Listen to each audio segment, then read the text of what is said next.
You're listening to a News OK podcast. Hi, everybody. Welcome to the News OK Comics Podcast at Planet46.com. I'm Matt Price. I'm here with Kyle Roberts. And we got a ton of stuff going on this week. Tons of huge comics. Yeah. iPad's out. Marvel app is out. That's right.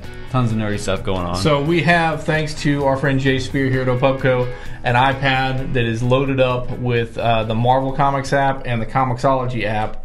And honestly, I mean, they're the exact same thing. The Marvel app is designed by Comixology, so it's going to look similar.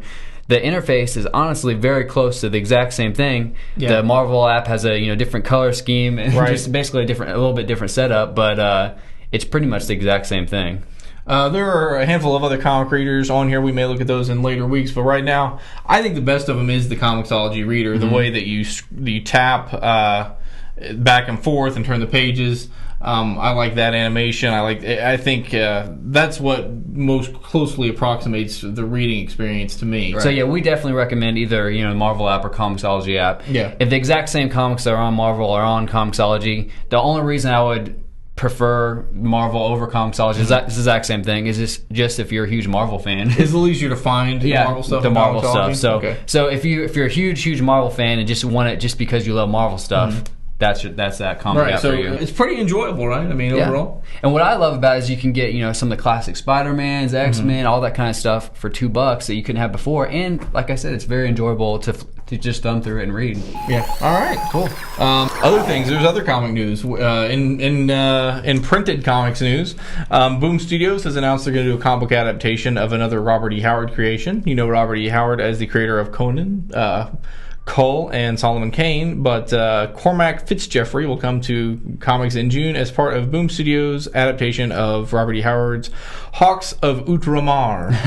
I think I might have said that wrong. Something like that. It's pretty close. I wasn't sure I was going to say it right, and I'm still not sure I did. But also, quite a bit of TV and movie news. Yeah, the Smallville has its finale coming up. Pretty big finale. Yeah, May 14th, and we're going to see Black Canary. We're going to see Hawkman. We're going to see Cyborg. And Stargirl all going to come back on the season finale. And they've all been in the Smallville different episodes, times, but it's going to be pretty cool to see them all together. All 4 at once, yeah. Also, Image Comics' Walking Dead by Robert Kirkman. They are getting ready to shoot that pilot and series that'll be on AMC, and they have cast Andrew Lincoln. There you go. E-Online reports Alice Eve might be Captain America's girlfriend. That's right. In our movie news roundup of today, you saw her probably in She's Out of My League or crossing over with Ray Liotta. She is considered by E! Online to be the lead candidate to play Peggy Carter. Absolutely. Who was Captain America's World War II girlfriend. Very cool. She is also, we did a profile of her on Planet 46 earlier. Gene Triplett talked to her during the She's Out of My League press junket. So if you go to Planet46.com and search Alice Eve, you can read that whole story. There you go. All right, let's get dig into the review file. Yeah. This week is jam-packed, so you definitely got to go to your comic book store and check out the comics. Maybe the most unique is S.H.I.E.L.D. I was thinking, okay, I didn't really read any of the previews or anything. I just thought S.H.I.E.L.D., Jonathan Hickman, okay, he's writing Fantastic Four. Yeah. Probably need Nick Fury running around doing stuff. It has got Leonardo da Vinci in it and Galileo, and it's like this Galactus, this organization that has defended the universe throughout time. So this is very much taking the concept and turning it on its ear.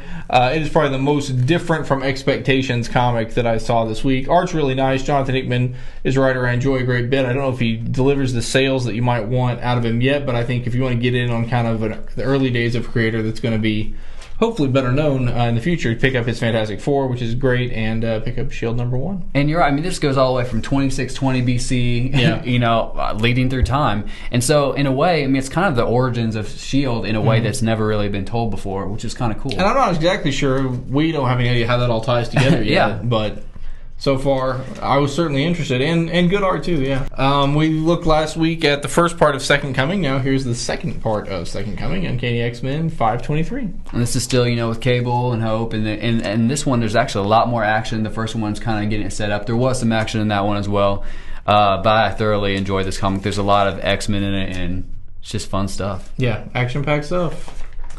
This Wolverine book isn't selling as well as Wolverine before they added the Weapon X subtitle, and I don't know why. This is Jason Aaron and Ron Garney. I feel like they're at the top of their game. Yeah. There may be kind of a end of the world type theme in the Marvel universe anyway. That's kind of a superhero theme anyway, protect the world, but it really seems like that in these last few comics that we're talking about.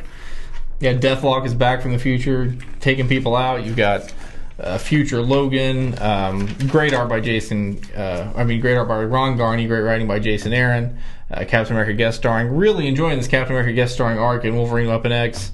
Not sure why the book's not selling even more, but you know what? Go buy a few copies. Yeah, and it'll especially be doing better. if you're a huge Deathlock fan or used to be, check it out. Superman Last Stand on New Krypton, an awesome George Perez cover on this second part of the Last Stand on New Krypton by James Robinson, Sterling Gates, and Pete Woods. Another fantastic issue as this thing sort of gets ratcheted up. Sort of the Empire Strikes Back part of the story is what we're in. If you look at New Krypton, it's kind of being Star Wars and possibly the finale, upcoming War of the Superman being maybe Return of the Jedi. You're kind of in the Empire Strikes Back era of the big Superman arc. So, again, I think this is pretty good stuff. You should pick it up. Very cool. And then we'll wrap up Superman's Secret Origin. I don't know that I've had a week where I felt like there were two better Superman comics. There you go. In the recent past, Jeff Johns and Gary Frank are fantastic. The art of this is amazing. Gary Frank is phenomenal. And they're doing this origin story of Superman. You find out about Metallo. You find out about Lois Lane and her background and her father and what's his problem. It's just fantastic. I think maybe people are a little burned out on origin stories. Maybe they feel like they know Superman's origin, but there's some new stuff in here you haven't seen before. So I think definitely should pick that one up. Very cool. Between the two Supermans. Oh man, that is a hard call. That is a hard call. You know what? Buy them both. You only need like $8. If I got to make a pick of the week, I'd probably give it by a touch to Secret Origin. But those are both fantastic books. You shouldn't pass up either one of them, really. How about you? I'm definitely gonna have to go with Uncanny X-Men Second Coming #2. All right, very cool. Also, this Tons week, of other stuff we talk about ordinarily. Flash Secret Files got some great Barry Allen stories. Return of Bruce Wayne continues, and Batman and Robin. This, I don't even know what to tell you about this. The giant zombie Deadpool head and his dog go through space. It was. If you love Deadpool, it was crazy. And then Deadpool and Cable, which is kind of a fun issue, kind of showing how Deadpool helped out in the Messiah complex that we didn't maybe know. Almost a prequel kind of deal. Yeah. Behind the scenes. Wow. Yeah, I'm exhausted. So, keep checking back as we'll review more comics, both print and digital. If they beam comics directly into your brain, we will review them that way, and we'll get you caught up on them here at the Planet46.com Comics Podcast. So, for Kyle Roberts, I'm Matt Price. Thanks for watching.